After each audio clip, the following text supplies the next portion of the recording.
Shri Paramatmane Namaha. RIbhu Gita, Chapter.9, Videhamukti Prakaran Varanam, description of the topic of liberation out of the body. RIbhu. Here Nidagha, the rare explanation of the liberation from the body.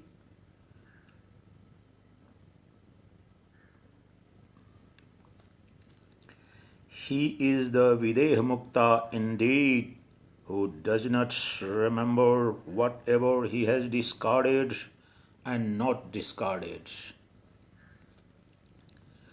Of the nature of Brahman, the peaceful self, without any form, ever blissful and abiding in himself in utter silence, is the Videhamukta. The self of all beings, the self in peace, without a concept of liberation, without being the single self, the witness of all, is the Videhamukta. The ideal self, the beloved self, am I, the self which plays just my own self, fully the natural self, the silent self. He who is thus is the Videhamukta. I am myself the self, the shining self, the self of all, just my own self, the unborn self and the immortal self. He who is thus is the Videhamukta. The blissful self, one's own dear self, the liberated self, and the settled and thus one pointed is the Videhamukta.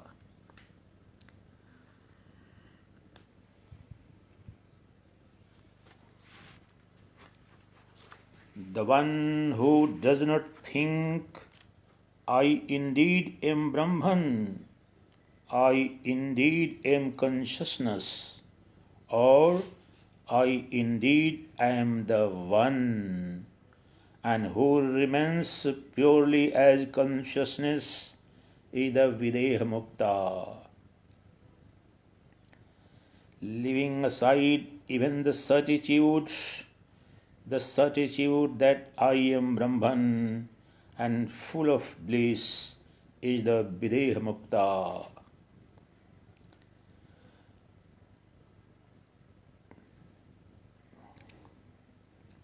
Leaving aside any certainty that all is there or nothing is there, and being established in I am Brahman and I am none else, such is the Videhamukta, the one liberated out of the body. He does not remember himself in the least, anywhere, at any time. He who remains in his natural state is the Videhamukta.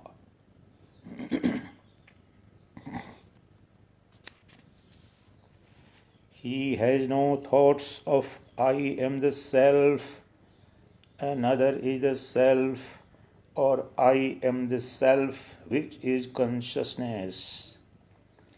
He abides in the knowledge that I alone remain, such is the Videhamukta. Remaining silent in all ways, silent in whatever I am bereft of any purpose. Such is the Videhamukta.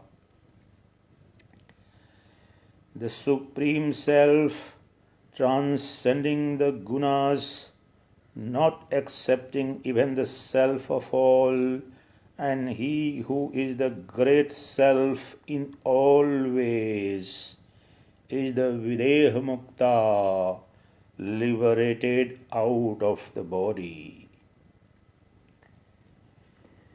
He who has no differences of time, of place, of objects, and of oneself, no differences of whatever kind, is the Videhamukta, liberated out of the body.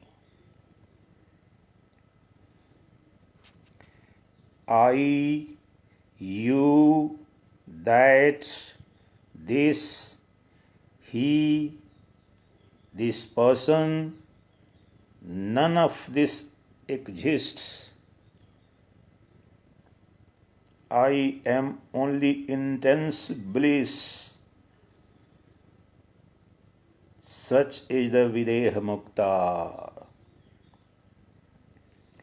Ever ascertained as the self without qualities, the selfless, the eternal self, the self that is void, the subtle nature, he who is thus is the Videhamukta, liberated out of the body.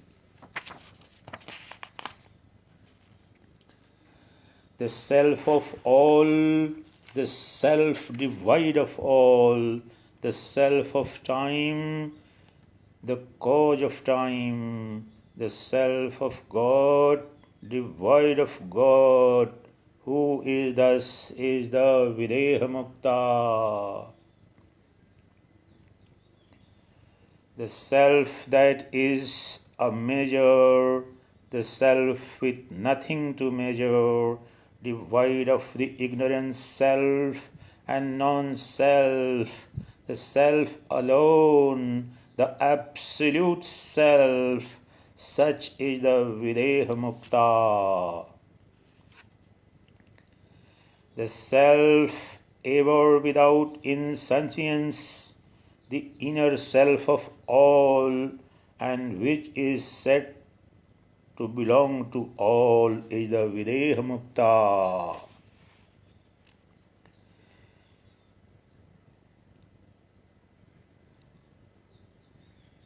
Bereft of all sankalpa and being just existence, consciousness, bliss, he who does not conclude that he exists is the Videhamukta.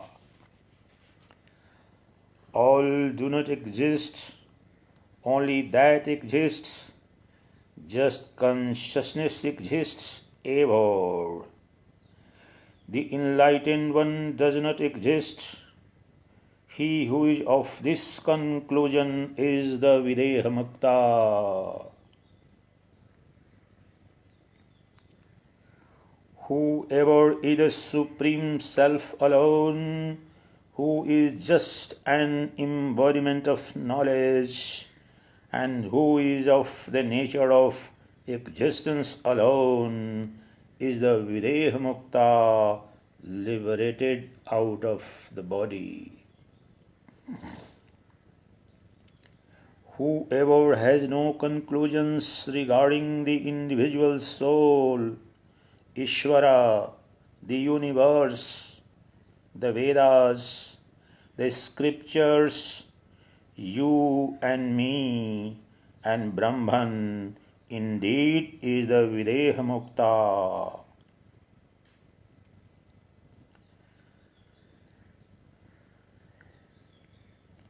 I am Brahman alone, Aham Brahmasmi, Sohamasmi. I am Brahman alone. I am indeed all. Sarvoham. Nothing else of the world exists. One who has this certitude is the Videhamukta.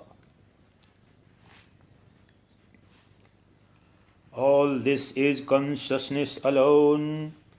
I am only consciousness indeed. One who has such certitude is the Videhamukta.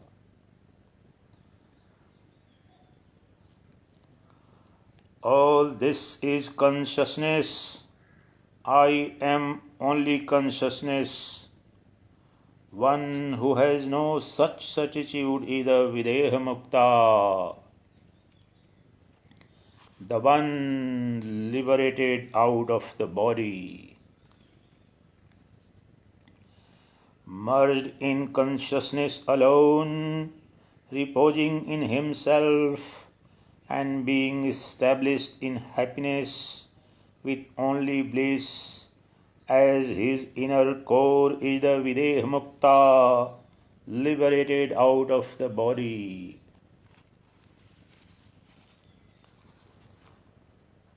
Of the nature of the limitless self is spotless to the finest degree, transcending the fourth state, and in the highest bliss is the Videhamukta. Without even a name, the self of all, without form, not an atheist either, and existing as the self of the nature of the Supreme Brahman, such is the Videhamukta, liberated out of the body.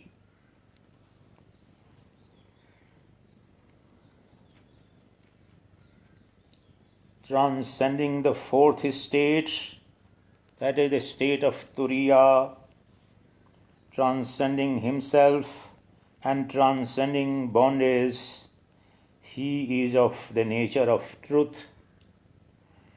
He is equanimous in both the bad and the good. Such is the Videhamukta.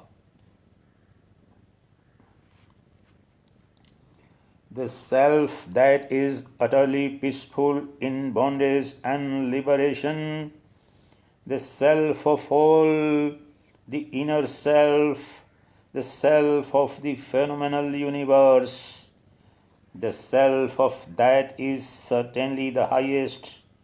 Such a one is the Videhamukta, the one liberated out of the body.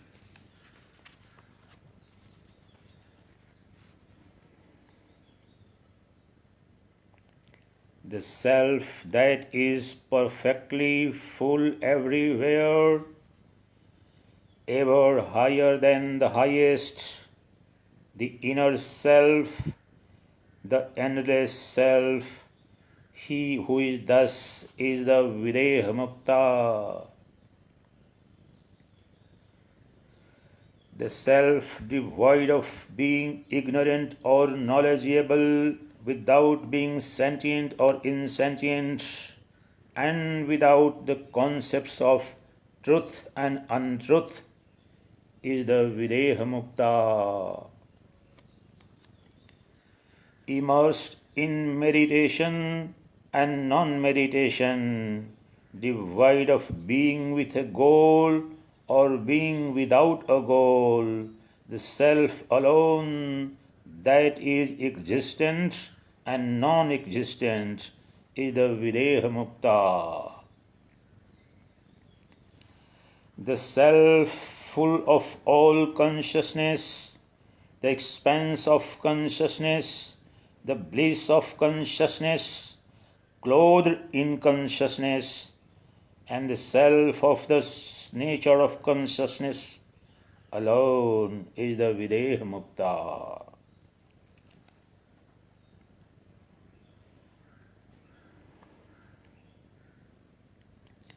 The self of the nature of existence, consciousness, bliss, Sacchidananda, the embodiment of existence, consciousness, bliss, Sacchidananda Murti. The self of full of existence, consciousness, bliss is the Videhamukta.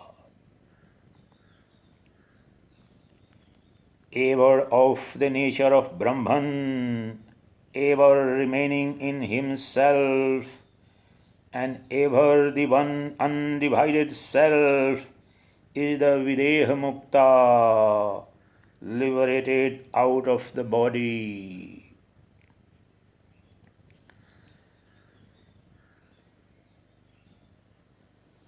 The self that is indeed a mass of knowledge, the embodiment of a mass of knowledge, ever supremely blissful in knowledge, is the Videhamukta, liberated out of this body. One who never has a body, for whom there is no remembrance, of anything, the Sadatma, true self, who is established in himself, is the Videhamukta.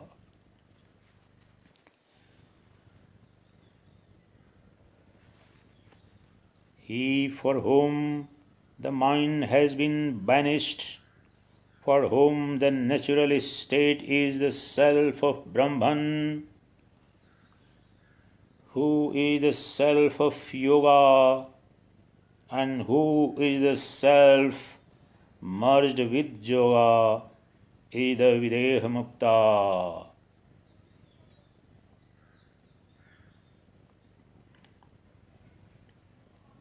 He for whom all thought is cast aside, there being only consciousness, and who is the end of the modification of qualities and absence of qualities, is the Videhamukta.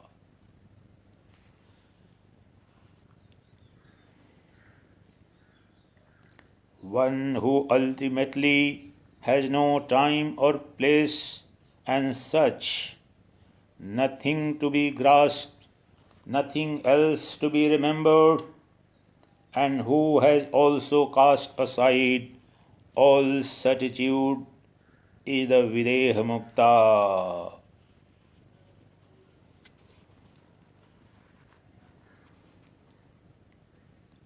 One who is devoid of worldly happiness,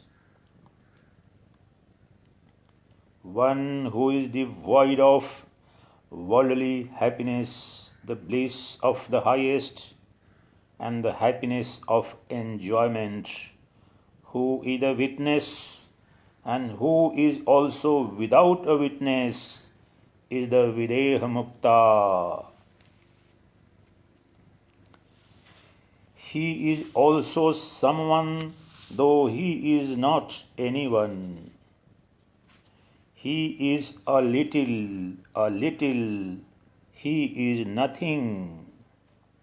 He is the self, the non-self, and the self of consciousness. He is consciousness and non-consciousness, and also the I.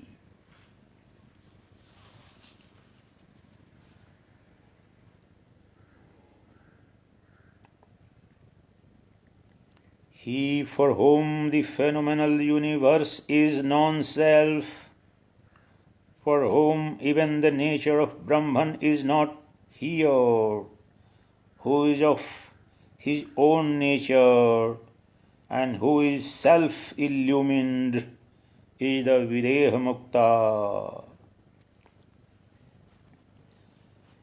In the bliss beyond the range of words, devoid of all senses, and transcending the transcendent, is the Videhamukta.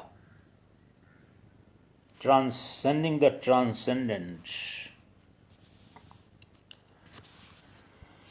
He who transcends the activities of the mind, who is not the illuminator of the activities of the mind, and who is devoid of all activities, is the Videhamukta, the great one liberated out of the body, the Videhamukta.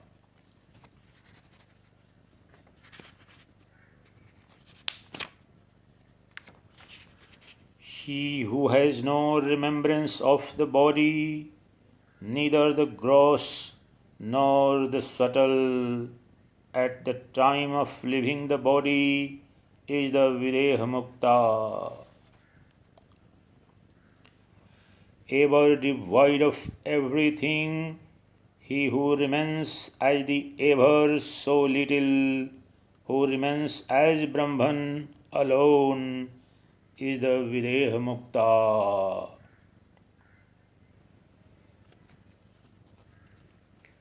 For those of you who are not aware about the fundamentals of Vedanta philosophy, let me in brief, very brief, explain to you the concept of Jivan Mukta and concept of Videha Mukta. To put it simply, yesterday I explained to you the states and descriptions about the Jivan Mukta, the liberated one, the one who is still alive in the body, and he is free, he is liberated, he is enlightened. And today I am describing the state of the characteristics of the Videha Mukta, the one who is liberated out of the body. These are the two states of the same great soul, the realized one. The one who is not a Jivan Mukta can never ever be a Videha Mukta. To put it in simple terms, only a Jivan Mukta can become a Videha Mukta. Videha Mukta is the final dissolution of even the immanent, apparent, distinct ego-based body sense. Though when he became self-realized, enlightened, and he is abiding in the self as a Jivan Mukta, still in practical sense, in some or the other sense, the body is there. The barrier between the individual self and the Supreme Self, in some sense, is there. There is a body, he is in the body.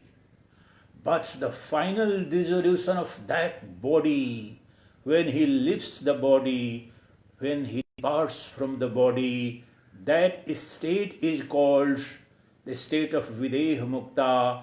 He becomes in every sense the Brahman in the state of Videha Mukta after the dissolution of the body, because he is a self-realized master, he is an enlightened one, he is abiding in the self, he has become the self of Brahman, he is Brahman.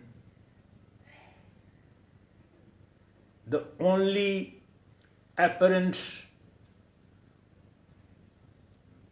seeming indication of being a finite was the body for others, not for him.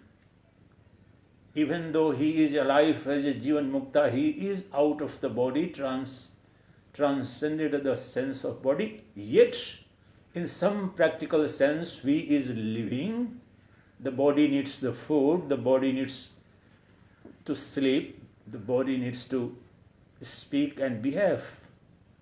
But the supreme state, the complete absorption of the individual self in the Supreme Self, the supreme absorption of the Jivatman into Paramatman, into that of the Jiva, into the Shiva eternal, that state is Videhamukti, and that is only an logical corollary, logical conclusion, and logical extension of the one who is a Jivan Mukta. The Videhamukti is not direct. In entire Vedanta philosophy, even in Gita, when Arjun asks Lord Krishna that what happens to those who are doing various righteous things, good deeds, and at some point of time get distracted and deviate from their righteous path, are they destroyed, or their righteous actions destroyed, their penance, their merits destroyed? The Lord Krishna says, no, Arjuna. They, after leaving their present body, are born in an appropriate family, a good family, a great surrounding, conducive surrounding for self-realization, for self-growth. They are provided another opportunity. But the liberation or freedom or moksha or self-realization in Advaita Vedanta doesn't happen after death. Remember this fundamental truth. Contrary to this, forget about Hinduism. In most of the religions, people think that liberation or moksha or enlightenment is a state after departing from the body, ordinarily called the death. In Vedanta, it is not so. The liberation must happen while you are alive. There is no possibility for someone who continues to live like a bound soul, an ignorant soul, a soul living in the consciousness of the body and senses, the one who feels this phenomenal world as real, the body as real, the ego-based individuality as real, the one who has not transcended and transcended the ego-based individuality, and the one who has not realized the unity between the Jivatman and Paramatman, the unity between the individual self and the Supreme Self. If you have not realized, then there is no question of the attainment of Videhamukti. Videhamukti is the coronation or the supreme glory only of the one who has attained Jivan Mukti. In other words, the one who is a self-realized one, the one who is enlightened, the one who is abiding in the bliss of the self while living in this body. That person alone, when departs from this body, then he attains that complete absorption, the state of the Brahman. He becomes Brahman in the supreme sense of the term. He attains that eternal, immortal state, the abode, immortal. That is the state of Sacchidananda, existence absolute, pure consciousness, and bliss infinite. That is the state of the Videhamukta, the one liberated out of the body. That is the final stage of an enlightened master, an enlightened soul. So that is what being described in today's chapter by sage Ribhu as to what are the characteristics. Who is a Videhamukta? Yesterday I described the characteristics of a Jivan Mukta. So to conclude, the Jivan Mukta alone becomes the Videhamukta. Jivan Mukti alone leads to the Videhamukti, the final absorption in the Brahman. The Jivatman becomes Paramatman. the Nara becomes Narayana, the Jiva becomes, and Jiva attains the Shivahood. That is the final stage of supreme glory, of becoming one with the ultimate reality, with the supreme truth. Final dissolution and final merging with the Brahman, the ultimate reality, one non-dual reality which alone exists, transcending the concept of time and space.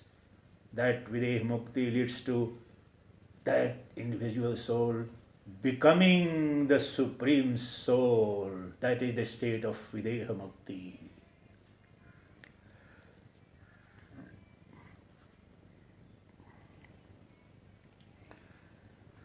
Ever devoid of everything, he who remains as the ever so little, who remains as Brahman alone, is the Videhamukta.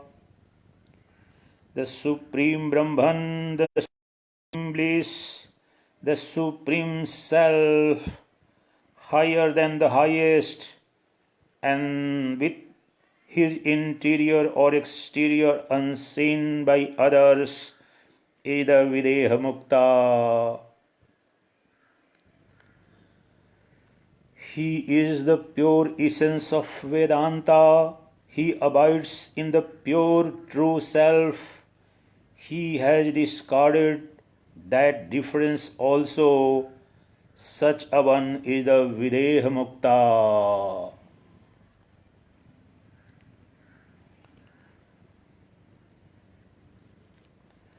Relishing the nectarine essence of Brahman,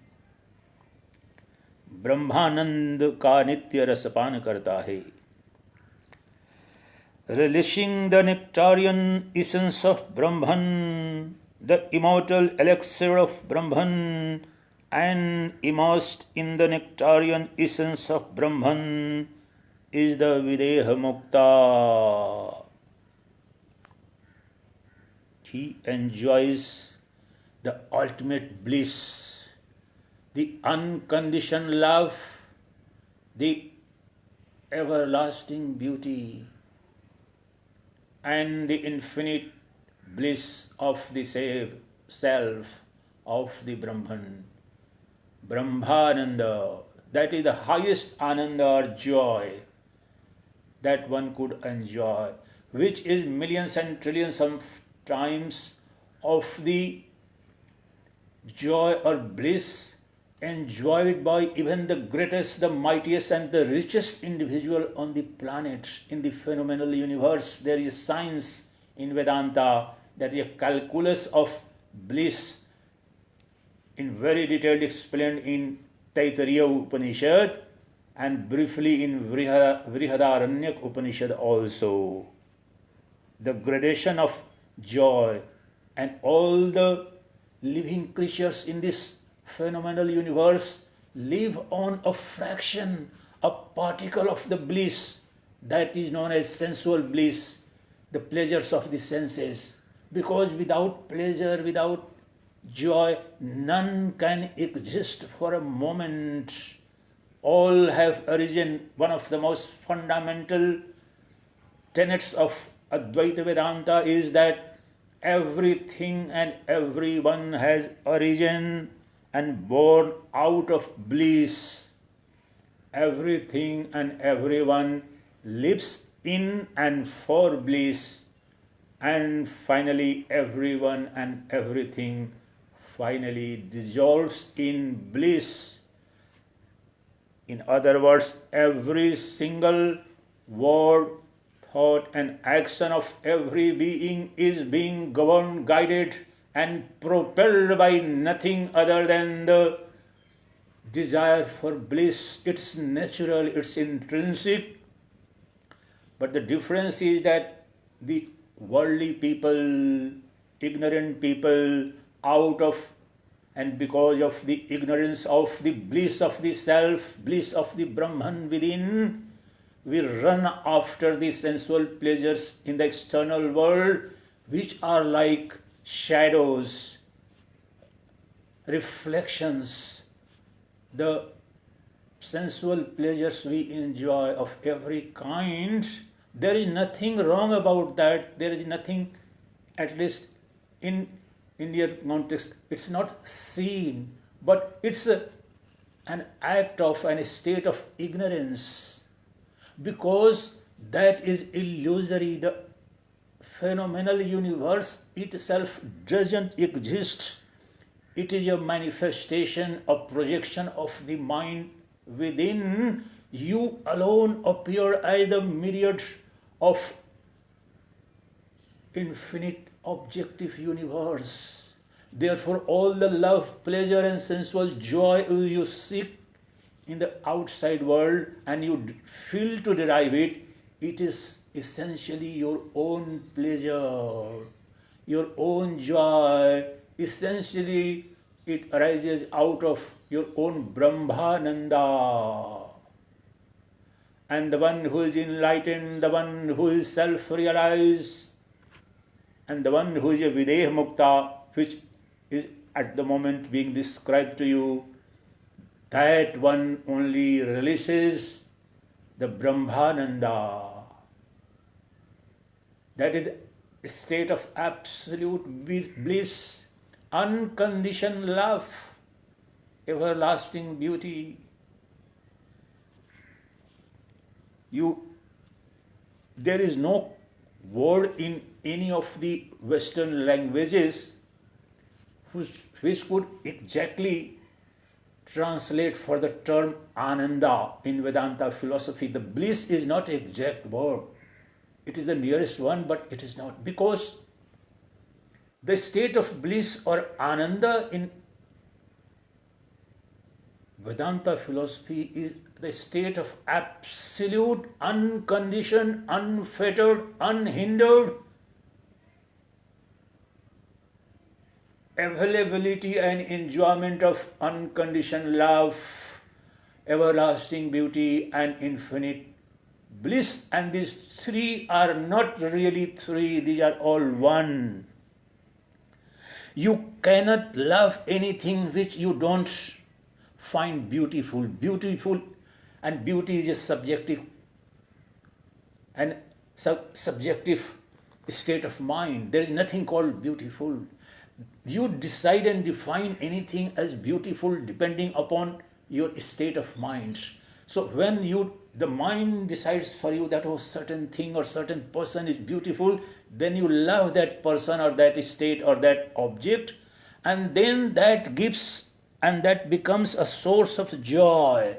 So love, joy, and beauty are one. If you look deeply, it took years and years for me to understand this concept. Reading any number of mystical books or Vedanta philosophy was not enough unless you go deep within yourself and see that infinite ocean of bliss within yourself. Only then you realize that you are embodiment of unconditioned love, everlasting beauty, and infinite bliss. And these three are just for explanation the only one state and only one word that explains these three, that is this Anandamaya. Therefore, the Brahman, the Supreme Self, the Paramatman in Vedanta is called Anandamaya. Anandamaya. The Brahman is Anandamaya. Bliss is intrinsic, inherent, and natural to Brahman. It is not to be derived, borrowed from something or somewhere, something else or somewhere else. As in the case of sun, heat and light are intrinsic and natural to sun. Liquidity and flow and wetness are natural to water. Heat and light are intrinsic, inherent, and natural to fire. Even so, the self, the Atman, the Brahman, Ananda, Love, bliss, and beauty are intrinsic, inherent, and natural to Brahman, the Atman, the consciousness principle. You don't have to attain it, to beg for, to derive from somewhere else. No, it is so natural to you. Only because of your ignorance of your true nature, you are running helter-skelter in the external world as a beggar for sensual pleasures, for a single drop of love from someone else, for a particle of beauty which is so ephemeral. In a few days it changes its color,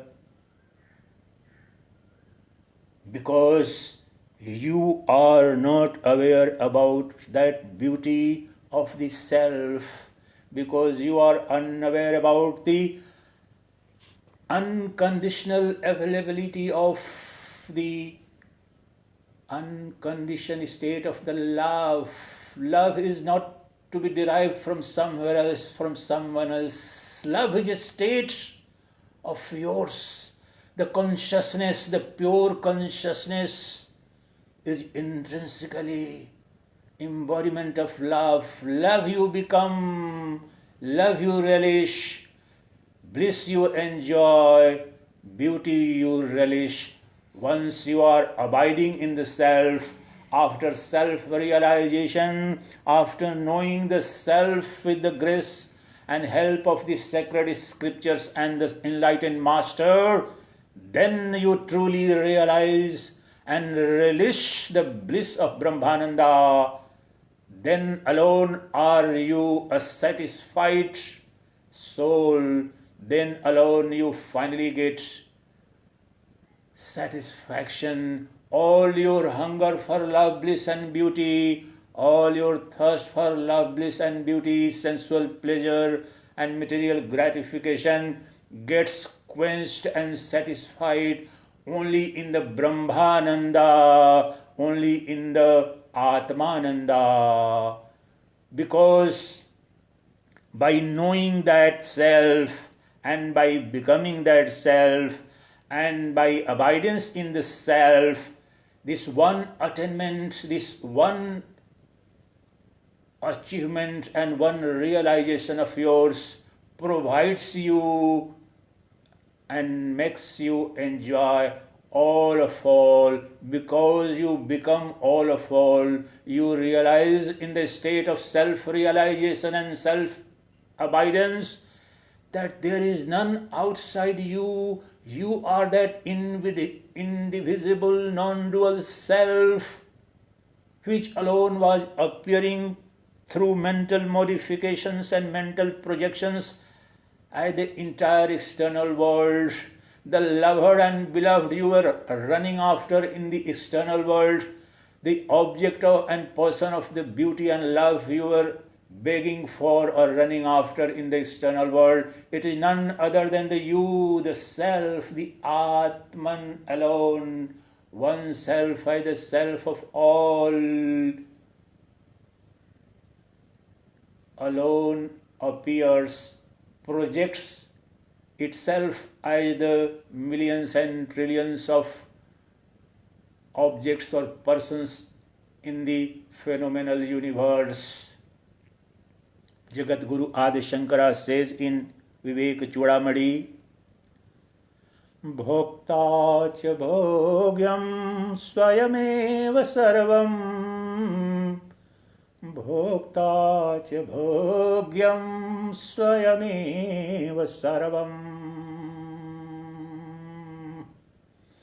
I alone am the enjoyer and I am the object of enjoyment too. Priyasi cha priyatam swayameva sarvam, Priyasi cha priyatam swayameva sarvam. I am the lover and I alone am the beloved too. In the state of self-realization, Brahma-jnana or Atma-jnana, which is under discussion today, at the state of the Videhamukta, you realize that there is no lover or beloved outside you, there is no object of enjoyment or joy outside you. You alone are the self of all. The entire phenomenal world as it appears existing outside you is only a mental illusion. Only after self-realization and enlightenment you realize that was a dream. As in the case of a dream, you are the one person lying on the bed in a small room and you dream of a vast ocean. You are traveling on a cruise or enjoying on sea beaches of Goa or Mumbai or Chennai. Mighty mountains you are enjoying in the dream. You are in a small room, but you are face to face with the metropolis of Chennai, Mumbai, Delhi, Kolkata. Vast planes flying in the sky you see there. Where does it come from? The self of all those objects is nothing but mental modification.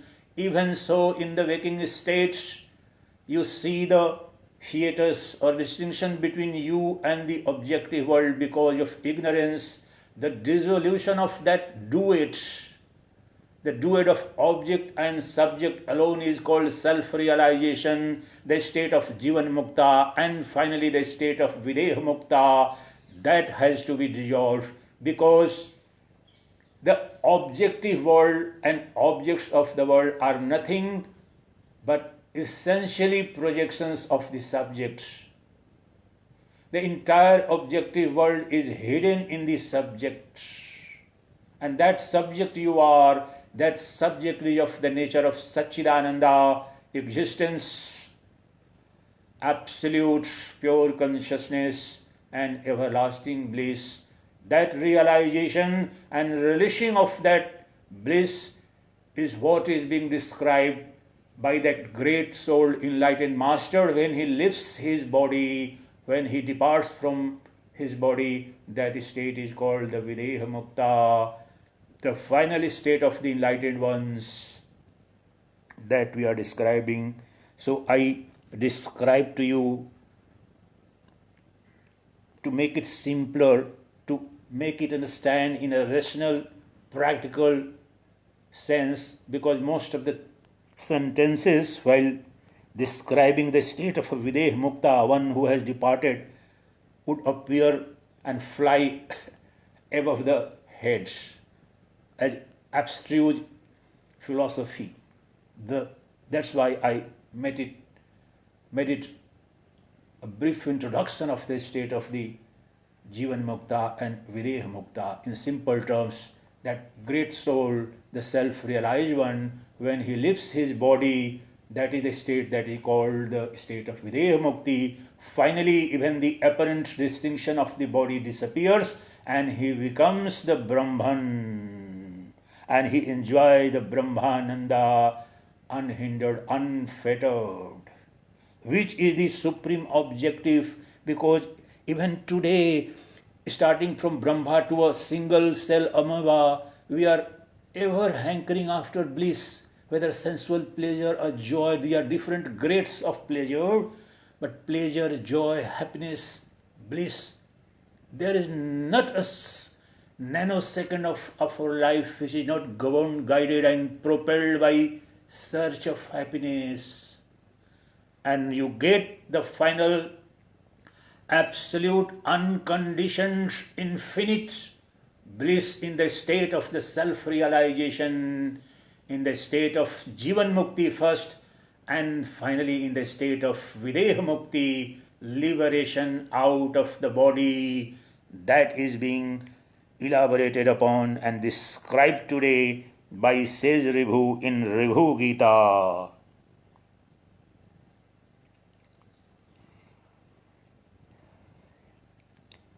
With the nectarian essence of Brahman as his support, himself the nectarian essence of Brahman, and satisfied in the nectarian essence of Brahman is the Videhamukta.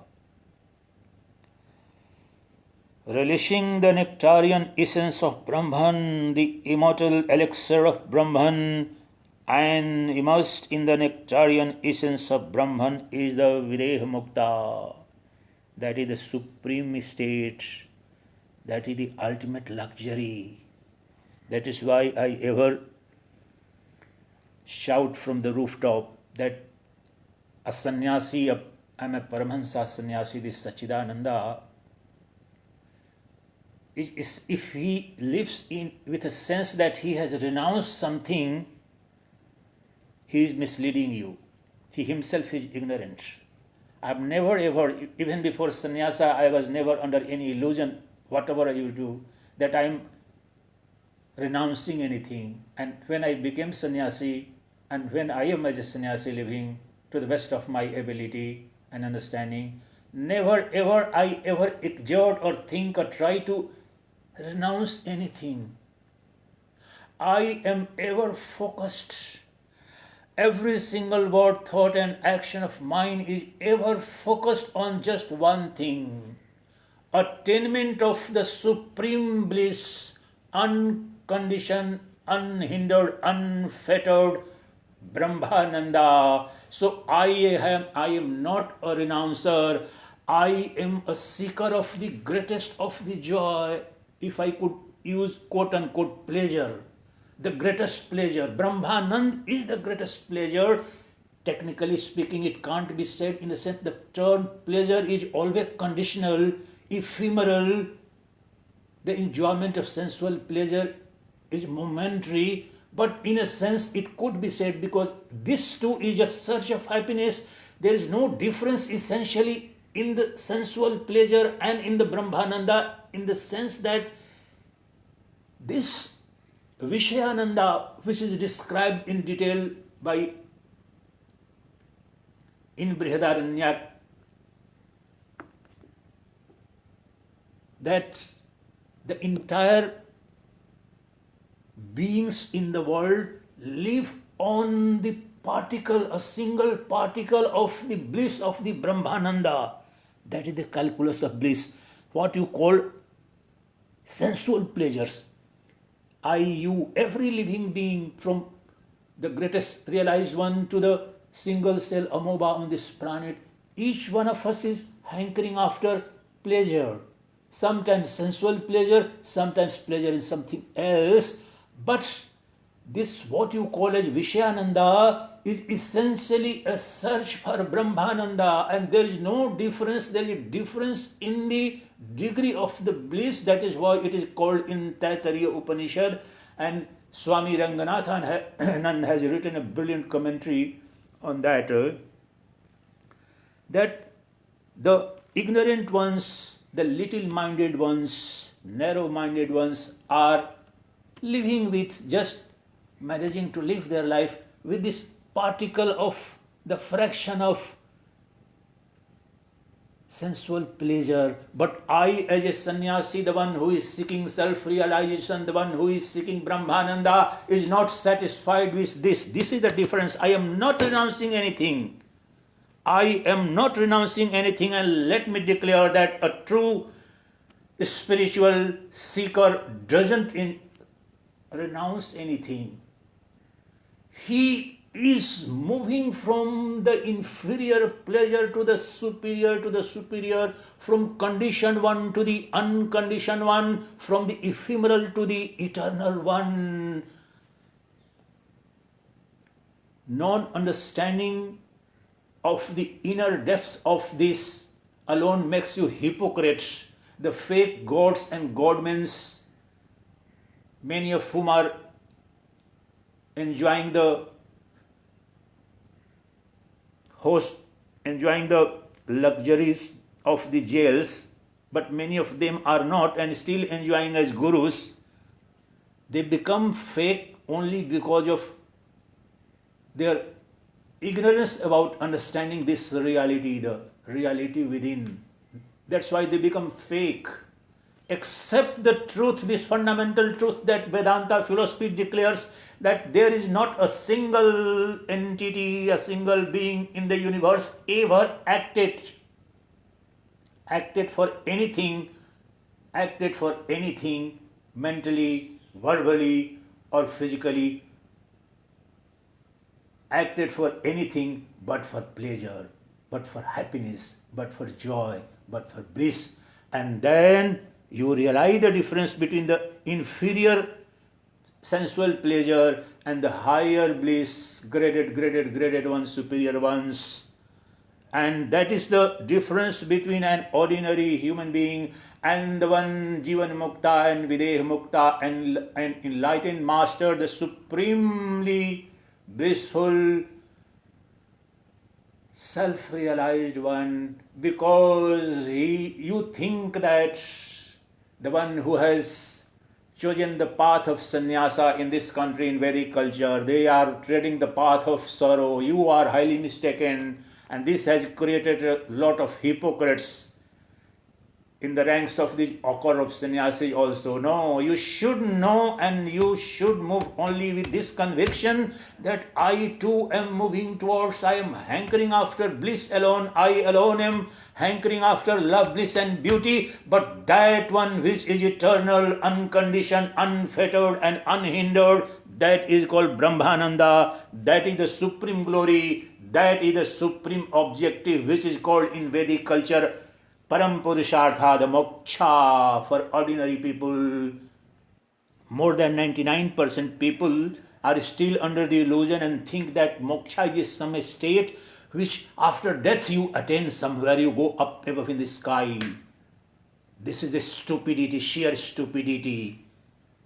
There is not a single sentence in Vedas, there is not a single line in the entire Upanishad or Bhagavad Gita which indicates towards something even remotely that the Vedas and Vedanta and Upanishads are so clear and you are still ruining yourself, committing suicide, spiritual suicide, living in ignorance and becoming a hypocrite. Even if you are a sannyasi, you become and end up as a hypocrite sannyasi. Cheating others and cheating yourself essentially. There is none to cheat. You end up cheating yourself and spoiling the grandeur and divine beauty of this country and culture that was it known for.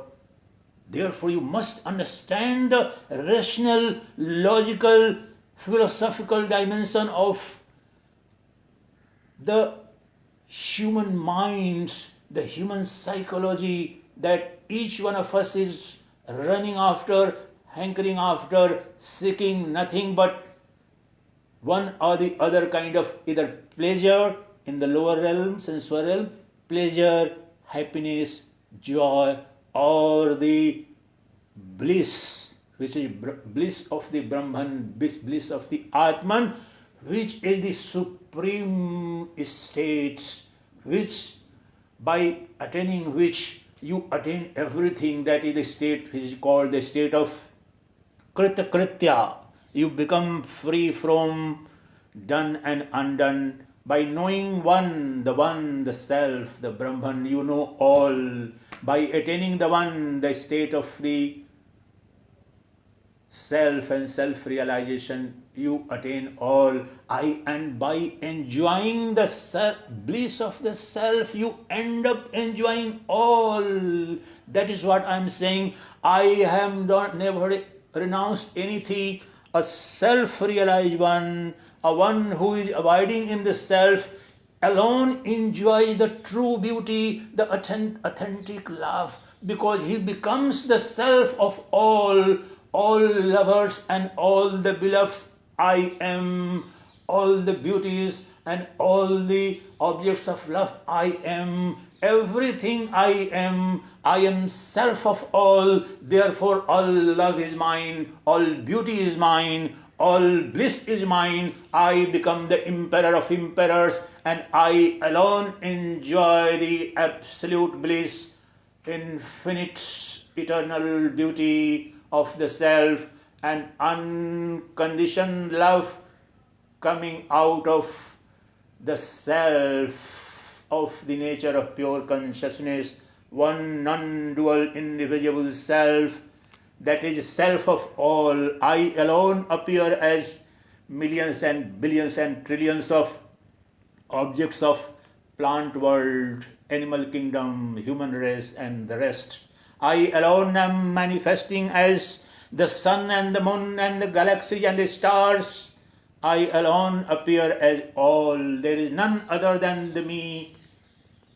There is none other than me. I alone am all the lovers. I alone am appearing as all the beloveds.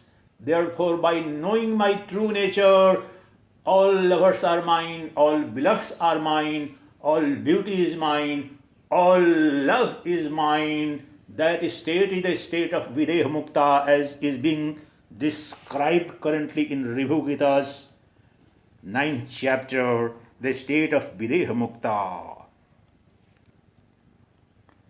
Vedanta is a purely rational philosophy. It doesn't believe in anything. Unless and until you experience for yourself, don't believe in anything. There is no place for faith.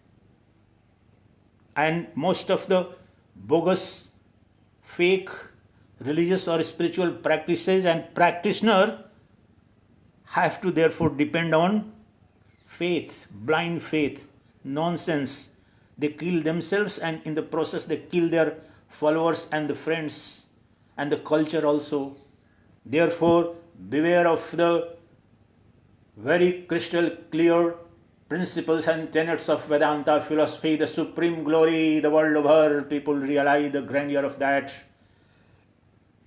There is no chance of any hypocrisy in Vedanta philosophy.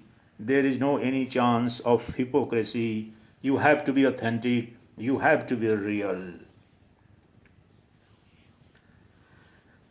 So says Ribhu, says, blissful in the essence of the bliss of Brahman, ever in the pauseless nectar of Brahman, blissful in Brahman and always in bliss is the Videhamukta. He who is the experience of Brahman bliss, he who is the bliss of the worship of Shiva, and who is the Brahman nectar which relishes the essence of Brahman bliss, is the Videhamukta. Mind you, that is what I was explaining. He who relishes the essence of Brahman bliss, the Brahmananda, the one who relishes the bliss of Brahmananda, that is absolute bliss, unhindered, unfettered, unconditioned, that is available only to the Jivan Mukta or the Videha Muktas. That is the self-realization alone brings that supreme glory. Self-realization, realization of the self within, not outside. The self of yours, you are Brahman, you are that Shiva, you are that Atman. Due to ignorance, you have superimposed this illusory projected identity of this ephemeral mortal body, flesh and bones. The senses and the mind transcend this barrier and see there is no body nor any phenomenal world of the names and forms and attributes. You alone as the eternal illuminator and revealer of all of the nature of pure consciousness, known as the Supreme Atman, alone exists. That realization alone brings you the unhindered bliss of Brahmananda, which is the supreme objective of every Sanatan Dharmi, at least in Vedic culture. That is called the ultimate objective of the four objectives, that is the Brahmananda. Moksha. In Moksha alone you get the Brahmananda. Still more than 99% people think that Moksha means death. Moksha means dissolution of all. Moksha means suicide. Moksha means dying or disappearing. That is the great illusion. Without reading even the basic text, they think, and that's why people are not interested in real spirituality. Mumbo jumbo of religious symbols everybody is infatuated with. In magic and tantrums they are infatuated with. If you become a true sannyasi, nobody is going to even provide a single meal. That is the greatest tragedy. It's my own personal experience. I am telling you, that is the greatest challenge. You have all the incentives to become a fake Baba, a fake Godman. It is not because the person who is becoming a sannyasi himself is a hypocrite or wants to, but the society, I think, it's always, in a sense, it has been in all the times. If you want to be a genuine seeker, if you really become a genuine seeker after the truth, you don't remain under the illusion that you are going to be showered with the rose petals, people are coming to fall upon your feet. It is unlikely to happen. The truth is very bitter, and that's why very few people realize that supreme glory. The rest, even if they are called as celebrated, world-renowned gurus and sadgurus and babas, and I should not say it, but I must say they are doing good things, they must do good things. I have all the best wishes, but they are anything but spiritual. They should do those things not as a monk, not as a sannyasi. They should not pretend themselves.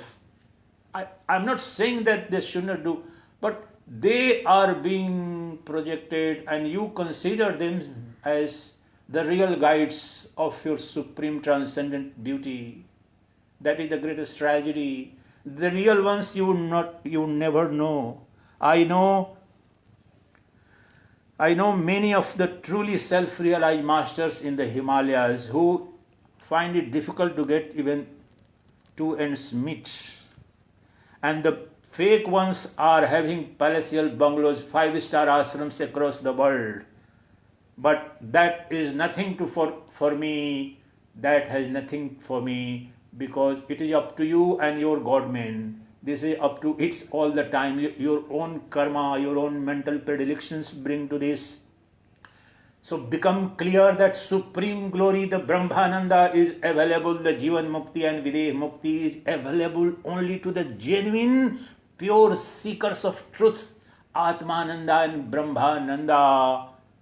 And you have to be ever intent, ever focused on that. It is so bereft of spectacle, any miracle or spectacle, and almost all the religions and various denominations of all the religions, spectacles, the miracles are the greatest crowd catcher. The greater the miracle quotient, the bigger the Baba you are. That is the great tragedy. They are third rate, fourth rate. Let me declare it. Swami Vivekananda, with such a confident and bold voice, declared 100 years ago. I repeat it again. Anyone who has any sense of trying to show off any miracle, he is anything but spiritual. He is anything but Baba. He is a third rate human being. These miracle makers and those who do the magics, the magic healers, they are anything but sannyasis or spiritual people. This is not the job of spiritual seekers. This is not the job of the self-realized ones. It's another matter that if you are in the company of a self-realized master, a Brahmanist sannyasi, then there will be some kind of inexplicable bliss and things happening around you. That is a totally different story. But a self-realized master, a Jivan Mukta, an enlightened master, never ever tries to do any miracle. They are third-rate Madarins. And they have become the 5-star Babas, the miracle men. This is the great tragedy of this Sanatana Sanskriti.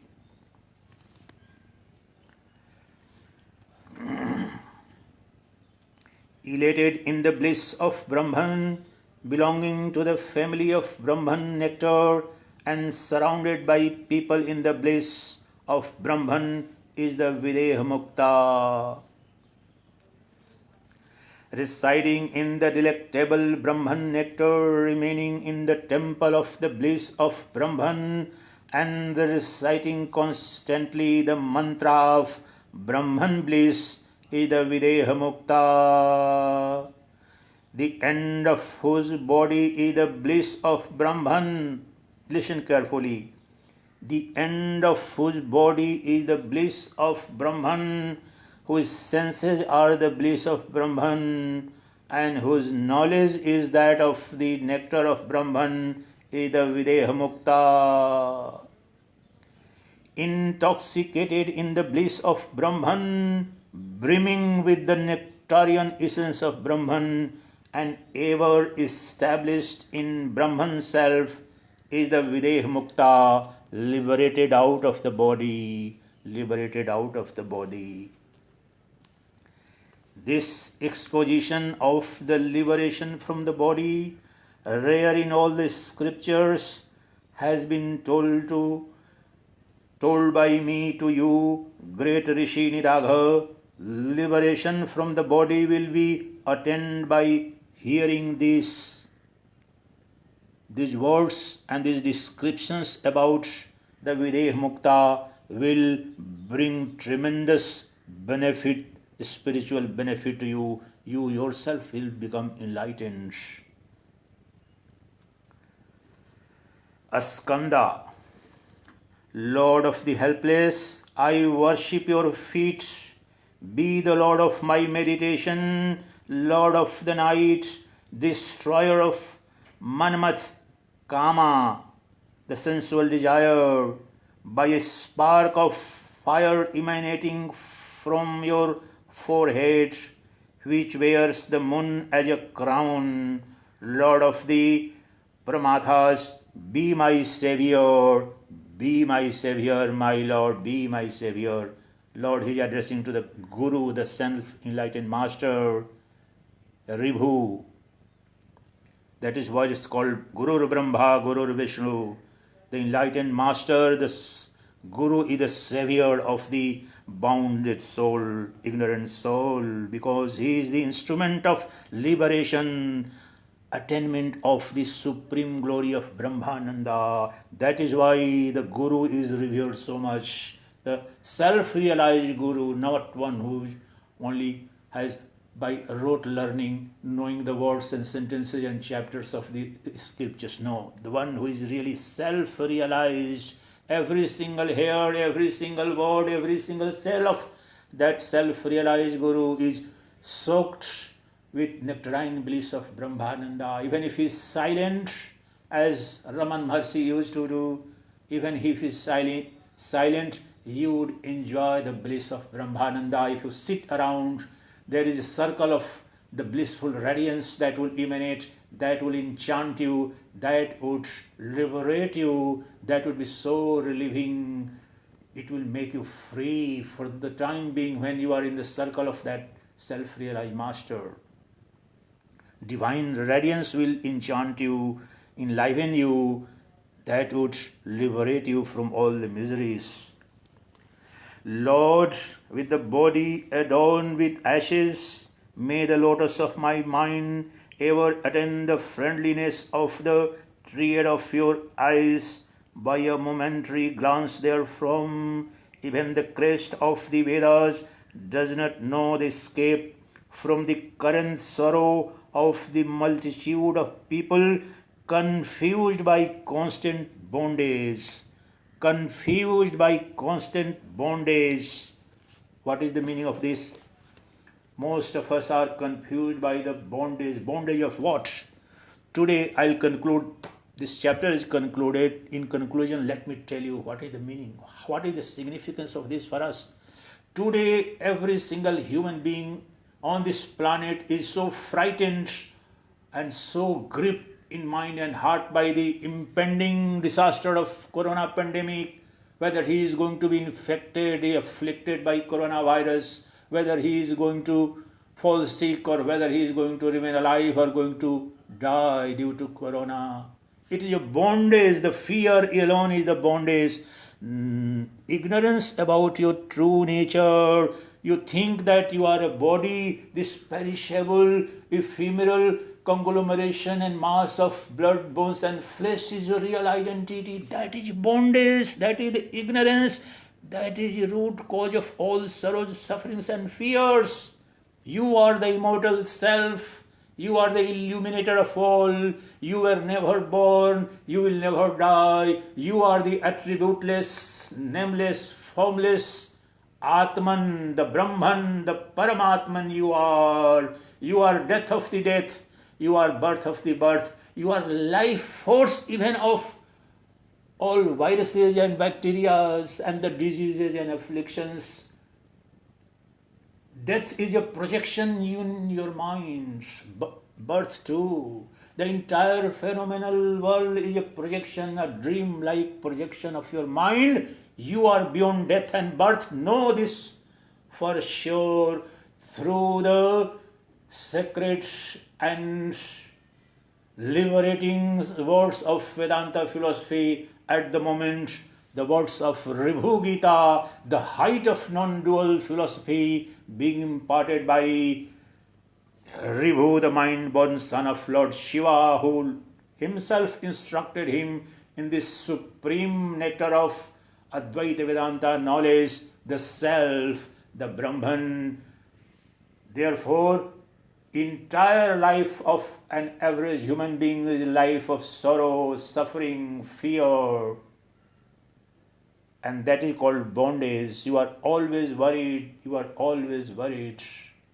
Therefore, if you want to become free from all fear, free from disease and death, free from sorrow and suffering, there is no remedy. Remedy the material, the remedy physical, you must do. I am not saying maintain social distancing, do whatever you are supposed to do as advised by the medical experts and the policy planners and the great knowledgeable people.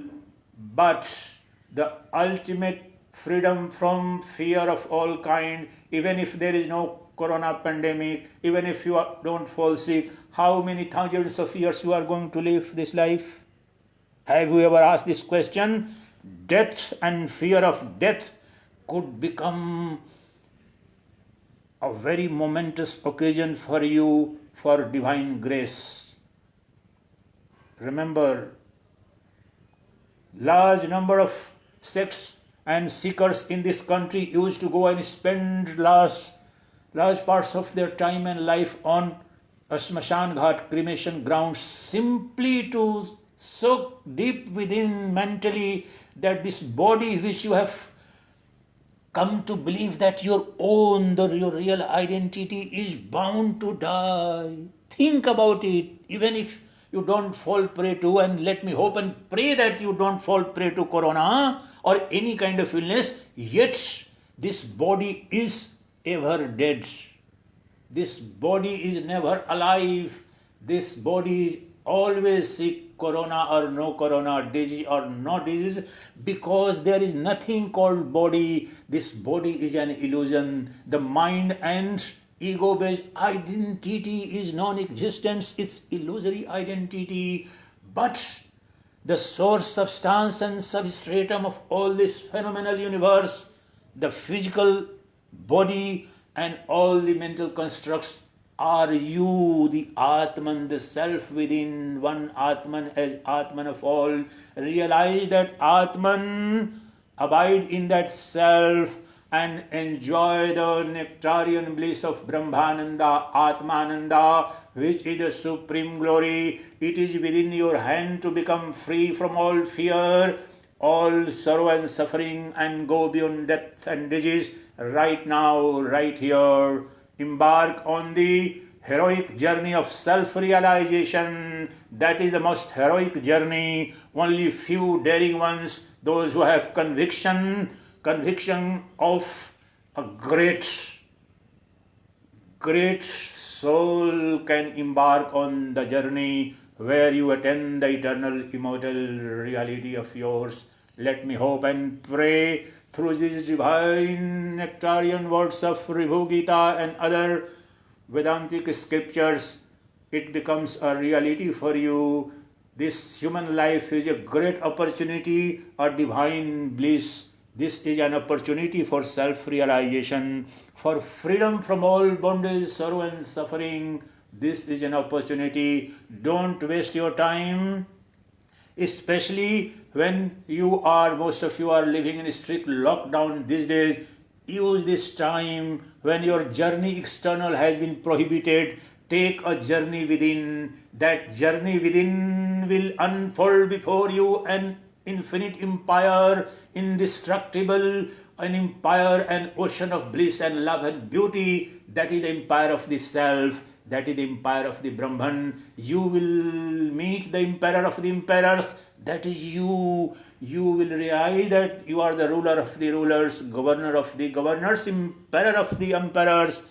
That as the self, as the pure consciousness, which is revealing and illuminating every cell of your body, and every thought of your mind is being illumined and revealed by that pure consciousness, the Atman. Realize that, abide in that, and become free from all, become Paramatman. Realize that you are the Shiva, because Jiva alone is Shiva, Nar hi Narayan hai, and that Atman, Jivatman alone is the Paramatman. Every single Jivatman is potentially Paramatman.